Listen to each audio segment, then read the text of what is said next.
Kharkiv से सुरक्षित वापस लौटा मंड्रेला का बेटा, कहा मुश्किल से बचाई जान। मंड्रेला यूक्रेन में एमबीबीएस अंतिम वर्ष की पढ़ाई कर रहे मंड्रेला के निशान ढाका पुत्र भगवान सिंह ढाका ने कहा कि यूक्रेन में माहौल चिंताजनक है और हज़ारों स्टूडेंट्स अभी भी वहां फंसे हुए हैं। मंड्रेला के मुख्य बाजार में रहने वाले निशांत यूक्रेन में एमबीबीएस करने गए थे, मगर वहां के हालात देखकर उन्होंने वापस आना ही उचित समझा। निशांत के वापस लौटने पर परिवार में खुशी का माहौल है।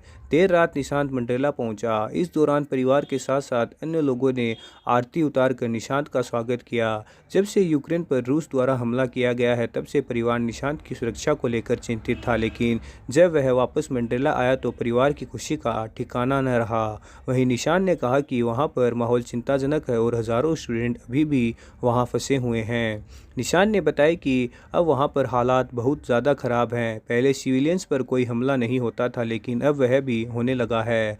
हम 6 लोगों ने मिलकर ग्रुप से निकलने का फैसला किया और इस दौरान पोलैंड बॉर्डर तक पहुंचने के लिए कई बार ट्रेन चेंज की और कई बार बसें बदली। कई किलोमीटर तक पैदल भी चलना पड़ा। बॉर्डर पर भी पहुंचने पर खार्किव के बच्चों पर कोई ध्यान नहीं दिया जा रहा है। निशान ने बताया कि इस दौरान वह 18 घंटे एक पैर पर खड़े होकर और करीब 60 किलोमीटर पैदल चलकर पोलैंड बॉर्डर पहुंचे। निशान ने सरकार से आग्रह किया है कि वहां से स्टूडेंट्स की मदद की जाए, क्योंकि अब तो उनके पास खाना भी ख़त्म हो गया है। पोलैंड बॉर्डर पर स्टूडेंट्स बहुत ज़्यादा थे। पोलैंड बॉर्डर पर हज़ारों स्टूडेंट्स एंट्री का इंतज़ार कर रहे हैं, जहां ठंड भी बहुत ज़्यादा है और खाने के लिए कुछ भी नहीं है।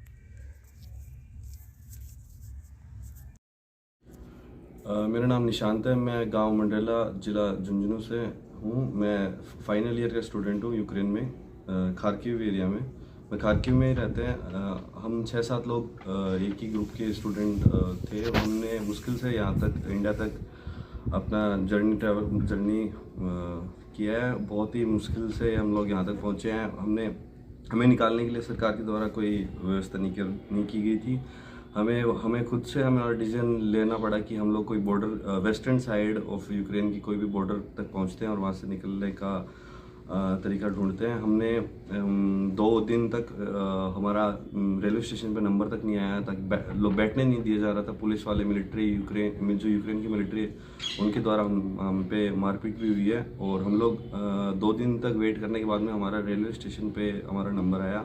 हमने वहाँ से लवीव साइड, वेस्टर्न साइड तक की ट्रेन पकड़ी। हमें वहाँ पे बहुत ही मुश्किलात, 18 घंटे तक एक ही जगह खड़े रहने के बाद में जाके हम वेस्टर्न साइड तक पहुँचे। उसके बाद में बहुत सी जगह ट्रेन चेंज करना पड़ा। हम बहुत सारा सफ़र करने के बाद में वेस्टर्न साइड तक पहुँचे। फिर हमने वहाँ से पोलैंड की तरफ रुक किया। हमें पोलैंड बॉर्डर पे भी हमें काफ़ी देर वेट करने के बाद में हमारा पोलैंड बॉर्डर पे इमिग्रेशन हुआ। और बहुत परेशानियाँ हुई। खाने के लिए कुछ ज़्यादा मटेरियल सोर्स नहीं था, कुछ पीने के लिए सोर्स नहीं था। फिर हम लोगों ने पोलैंड बॉर्डर क्रॉस किया। उसके बाद में वहाँ पे आगे इंडियन एम्बेसी वाले ने हमें पिकअप किया और उसके बाद में हमें फ़्लाइट मिली 2 दिन के बाद में। पर करीबन 4-5 दिन लग गए इस ट्रैवल के दौरान। उस दौरान हमारे पास ना खाने के लिए कुछ ज़्यादा था, बिस्किट, चिप्स, कुछ बस ऐसी चीज़ें थी। और बहुत ही मुश्किलात के बाद में पहुँचे हैं।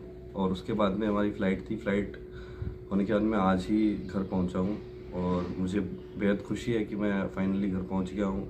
मैं थैंक्स बोलना चाहता हूँ मेरे रिलेटिव्स, मेरे फ्रेंड्स और जो भी शुभचिंतक हैं उन सबको। Thank you so much.